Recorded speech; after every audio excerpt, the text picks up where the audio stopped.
आपण मानंकु आम चैनल को बहुत बहुत स्वागत। तो आसंतु आज आमे घरे स्पंजी स्पंजी अटा केक बनेबा। आपण माने घरे थिबा सामग्री रे सहजरे बनै पारिबे। यह बहुत टेस्ट मध्य लागिबो। तो बाजार रु किणी आनुथबा केक भली यार स्वादटा आसीबो, किंतु बाजार रे साधारणतः अधिक केमिकल क्रीम बा कलर व्यवहृत होइताय, जहाद्वारा आपण जदि घरे एमिति हेल्दी केक बनै खाइबे तो स्वास्थ्य पाई बहुत भल हेबो। तो चलंतु एही केक रेसिपीटी आमे स्टार्ट करिबा।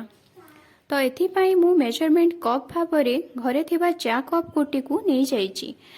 एही भली कपटी नै जाईची। एबे आमे कोन करिबा, गोटे ताटिया रे जो कप देखैथिली सेही कप रे गोटे कप गरम पानी नै जिबा। एबे एही पानी उपरे आमे गोटे कप सेही समान कप रे गोटे कप कोरा गुड़ को नहीं पानी रे पकई देबा एवं एहाकू भल भाबरे आमे मेल्ट करिबा। देखिबे गुड़र गोटा अंश रहिबो नाही, एहाकू आपण भल भाबरे पानी रे मिसिबा पर्यंत मेल्ट करिबे।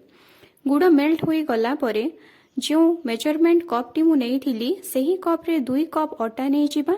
मु गोटे कप अटा को छाणी सारिची। एबे आउ गोटे कप अटा को ए छांचुणी उपरे देई ता उपरे मु गोटे टीस्पून बेकिंग पाउडर एवं बेकिंग पाउडर रो 4 भागरु भागे बेकिंग सोडा एहा उपरे देई देउची एहाकू मु भल भाबरे छाणी नेउची, जहाँ द्वारा कि अटारे थिबा ददरा अंश तक बाहरिबो एवं ए ददरा अंश गुडी को आमे परे फिंगी देबा। काहे कि ना ददरा अंश तक जदि केक रे आमे एका संगरे पकई देबा केक भल भाबरे फुलिबो नाही।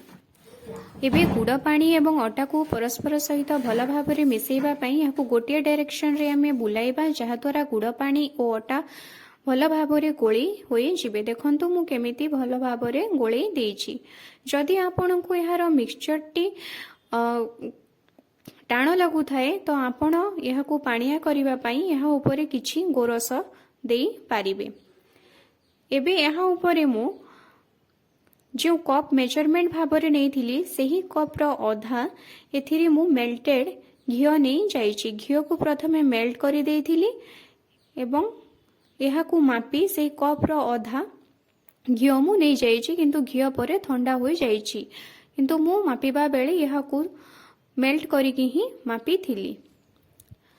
घिओ दे सारिबा परे एहा को भल भाबरे आमे फेंटी देबा। एबे यहाँ ऊपर आउ टिकिए गोरस आमे देई देबा, जहाँ द्वारा कि मिक्सचर टी काठुआ न होई आउ टिकिए बहलिया हेबो एवं पानिया हेबो।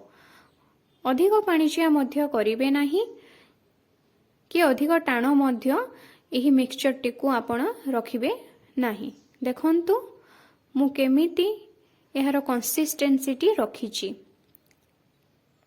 केक रे टिके बास्ना आसीबा पई आपण डालचीनी एवं इलायची को नहीं भल भाबरे बाटी देबे बा गुंड करि देबे एवं एहा को छाणी एहार गुंड को एही केक मिक्सचर उपरे पकई देबे एवं भल भाबरे गोळेई नेबे।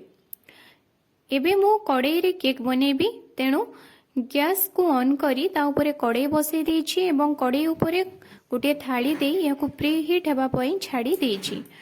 एबे आमे केक टीन प्रस्तुत करि नेबा। तो केक टीन प्रस्तुत करिबा पई आमे जेउथिरे केक बनेबा तार चारिपटे घिओ किंबा तेल लगाई दियंतु आपण, नहेले किछि अटा गुंड स्प्रेड करि दियंतु एवं एभली एक बटर पेपर को आपण ताहार तळे दे दियंतु। जदि आपणक पाखरे बटर पेपर नाही तेबे आपण गोटे कागज को खंड खंड करि नियंतु एवं सेही कागजर चारिपटे तेल लगाई दियंतु, जहाँ द्वारा यह बटर पेपर भली काम करिबो एवं आपण याकू केक टीन रो तळे देई दियंतु। एबे यहाँ ऊपर आमे केक मिक्सचर को ढालिबा। केक मिक्सचर ऊपर मु किछि राशि एवं काजू को स्प्रेड करि देउछि। राशि एवं काजू को स्प्रेड करि सारिबा परे मु एही केक टीन को टिके ऊपर को उठे तळ को टिके रखिबी, जहाँ द्वारा केक टी सेट होई जिवो। हां, तेबे काजू को मु यहाँ ऊपर देबा बेले काजू रे टिके घिओ लगई नेइथिली, जहाँ द्वारा काजूटी केक मध्य रे बुड़ी जिवो नाही। एबे आमे कड़ाई को खोलिबा एवं सेथिरे एक गिना देई देबा एवं गिना उपरे आमे जो केक टीन टी प्रस्तुत करिथिबा सेही केक टीन टी को आमे रखी देबा। एबे आमे ଏହା ଉପରେ ଗୋଟିଏ ବଡ଼ ଢାଙ୍କୁଣୀ ଦେଇଦେବା ଯାହାଦ୍ୱାରା କି ବାହାରର ପବନ ଭିତରକୁ ଯାଇପାରିବ ନାହିଁ ଏବଂ ଭିତରର ପବନ ବାହାରକୁ ଆସିପାରିବ ନାହିଁ।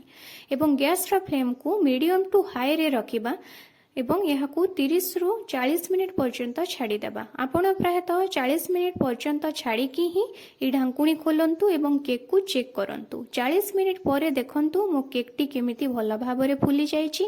ଯଦି ଆପଣ ଚାହୁଁଛନ୍ତି କେକ୍ଟି ହୋଇଛି କି ନାହିଁ ଚେକ୍ କରିବା ପାଇଁ ତ କେକ୍ ଭିତରେ ଗୋଟିଏ ଚକୁ ନିଅନ୍ତୁ ଏବଂ ଏହାକୁ କେକ୍ ଭିତରେ ପସେଇ ଚେକ୍ କରନ୍ତୁ। ଯଦି ଚକୁରେ କିଛି ଲାଗିଯାଉଛି ତ ଆପଣ ଜାଣିବେ ଯେ କେକ୍ଟି ହୋଇନାହିଁ ଏବଂ ଏହାକୁ ଆପଣ ଆଉ 5ରୁ 10 ମିନିଟ୍ ପର୍ଯ୍ୟନ୍ତ ଢାଙ୍କୁଣୀ ଦେଇ ଛାଡ଼ି ଦିଅନ୍ତୁ। ମୋର କେକ୍ଟି ହୋଇଗଲାଣି, ତେଣୁ ମୁଁ ଏହାକୁ କାଢ଼ି ଆଣୁଛି ଏବଂ ଏହାକୁ ଥଣ୍ଡା ହେବା ପାଇଁ ମୁଁ ଛାଡ଼ି ଦେଉଛି। କେକ୍ଟି ଥଣ୍ଡା ହୋଇଗଲା ପରେ ଏହାକୁ ଆମେ କାଢ଼ି ଆଣିବା। ସାଙ୍ଗେ ସାଙ୍ଗେ କାଢ଼ନ୍ତୁ ନାହିଁ, କେକ୍ଟି ଭାଙ୍ଗି ଯିବାର ମଧ୍ୟ ସମ୍ଭାବନା ରହିଛି। ତେବେ କେକ୍ଟି ଥଣ୍ଡା ହୋଇଗଲା ପରେ ମୁଁ ଏହାକୁ ବାହାରକୁ କାଢ଼ି ଆଣି ଏହାକୁ କଟ୍ କରୁଛି। ଦେଖନ୍ତୁ ମୋ କେକ୍ଟି କେତେ ସୁନ୍ଦର ହୋଇଛି ଏବଂ ଏହା ସ୍ପଞ୍ଜି ସ୍ପଞ୍ଜି ମଧ୍ୟ ହୋଇଛି। ଆପଣ ମଧ୍ୟ ଏହିଭଳି ଭାବରେ ଘରେ ଥରେ ଟ୍ରାଏ କରନ୍ତୁ, ଦେଖିବେ ଆପଣ ବଜାରର କେକ୍ ଖାଇବା ଭୁଲିଯିବେ ଏବଂ ଘରେ ସବୁବେଳେ ଏହିଭଳି କେକ୍ ବନେଇବା ପାଇଁ ଆପଣ ଚାହିଁବେ। ଆପଣଙ୍କ ଘରେ ମଧ୍ୟ ଏହା ସମସ୍ତେ ପସନ୍ଦ କରିବେ। ଦେଖନ୍ତୁ କେମିତି